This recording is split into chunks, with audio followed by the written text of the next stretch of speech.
ಎಲ್ಲರಿಗೂ ಪ್ರಶ್ನೆ ನಾನು 9ನೇ ತರಗತಿಯಲ್ಲಿ ಓದುತ್ತಿದ್ದೇನೆ. ನಾನು ತೆಗೆದುಕೊಂಡಿರುವ ವಿಷಯ ವಿಜ್ಞಾನದಲ್ಲಿ ನಮ್ಮ ಸುತ್ತಮುತ್ತಲಿನ ದ್ರವ್ಯಗಳು, ಅದರಲ್ಲಿ ಬಾಷ್ಪೀಕರಣ ಹೆಚ್ಚಾಗಿದೆ. ಬಾಷ್ಪೀಕರಣ ಎಂದರೆ ದ್ರವವು ಅದರ ಗುರಿಯನ್ನು ತಲುಪುವ ಮೊದಲೇ ಆವಿಯಾಗಿ ಹೋಗುವ ವಿದ್ಯಮಾನಗಳಿಗೆ ಬಾಷ್ಪೀಕರಣ ಎನ್ನುವುದು.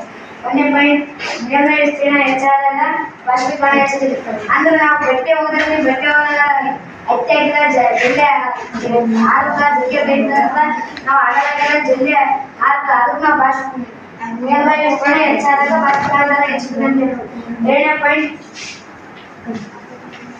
ತಾಪಮಾನದ ಹೆಚ್ಚಾಗಿದೆ.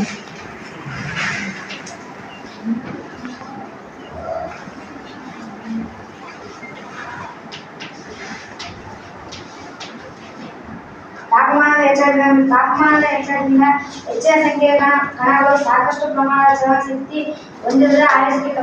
ಹೆಚ್ಚಿನ ಸಂಖ್ಯೆ ನೀರಿನ ಕಣಗಳು ಬೆಟ್ಟಗಳಲ್ಲಿ ಜಾಸ್ತಿ ಇರ್ತಾವ. ಆ ಕಣಗಳು ಬಿಸಿಲಾಗಿದೆ ಜಲ್ದಿ ಆಗೋದಿಲ್ಲ. ನಾವು ಇನ್ನೊಂದು ರೂಮ್ದಾಗ ಹಾಕಿದ್ರೆ ಅವು ಜಲ್ದಿ ಆಗೋದು.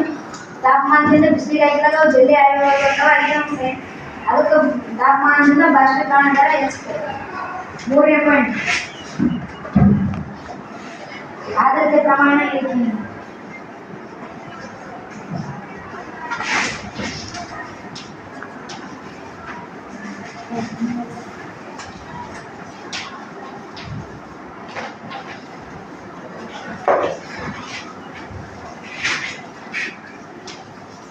ಆರ್ದ್ರತೆ ಪ್ರಮಾಣ ಹೇಳಿಕೆ ಅಂತಂದ್ರೆ ಆರ್ದ್ರತೆ ಅಂದ್ರೆ ಗಾಳಿಯಲ್ಲಿರುವ ನೀರಾವಿಯ ಪ್ರಮಾಣವನ್ನು ಆರ್ದ್ರತೆ ಅನ್ನಬಹುದು.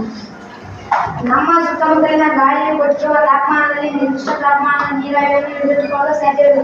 ಈಗಾಗಲೇ ನೀರಿನ ಪ್ರಮಾಣ ಗಾಳಿಯಲ್ಲಿ ಹೆಚ್ಚು ಕಂಡು ಬಂದರೆ ಬಾಷ್ಪೀಕರಣ ಹೆಚ್ಚುತ್ತದೆ. ಗಾಳಿಯಲ್ಲಿ ನೀರಾವಿ ಪ್ರಮಾಣ ಇರ್ತದೆ, ಅದು ಜಾಸ್ತಿ ಇರ್ತದೆ ಒಂದ್ಸಲ ಕಡಿಮೆ ಇರ್ತದೆ. ನಮಗೆ ಬೇಕಾದಷ್ಟು ಹಿಡಿದುಕೊಳ್ಳೋದಾಗೋದಿಲ್ಲ.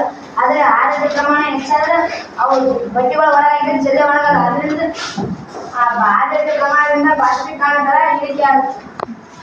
4ನೇ ಪಾಯಿಂಟ್,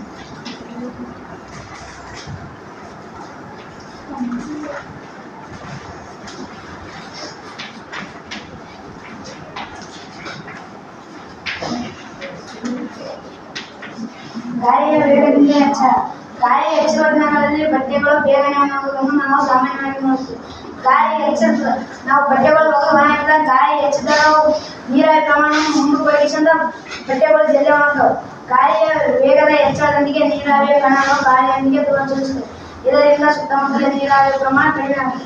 ಗಾಳಿ ಜಾಸ್ತಿ ತಗೊಂಡ್ರೆ ನೀರಾವಿ ಪ್ರಮಾಣ ಆರ್ದ್ರತೆ ಪ್ರಮಾಣದ ನೀರಾವಿ ಅದು ಗಾಳಿ ಜೊತೆ ಮುಂದೆ ಚಲಿಸ್ತದೆ. ಅದರಿಂದ ನಾವು ಬಟ್ಟೆ ಜಲ್ದಿ ಅದರಿಂದ ನಾವು ಬಾಷ್ಪೀಕರಣ ದರ ಹೆಚ್ಚಿಸಿದಂತ ನಾವು ಹೇಳ್ಬೋದು. ಧನ್ಯವಾದ.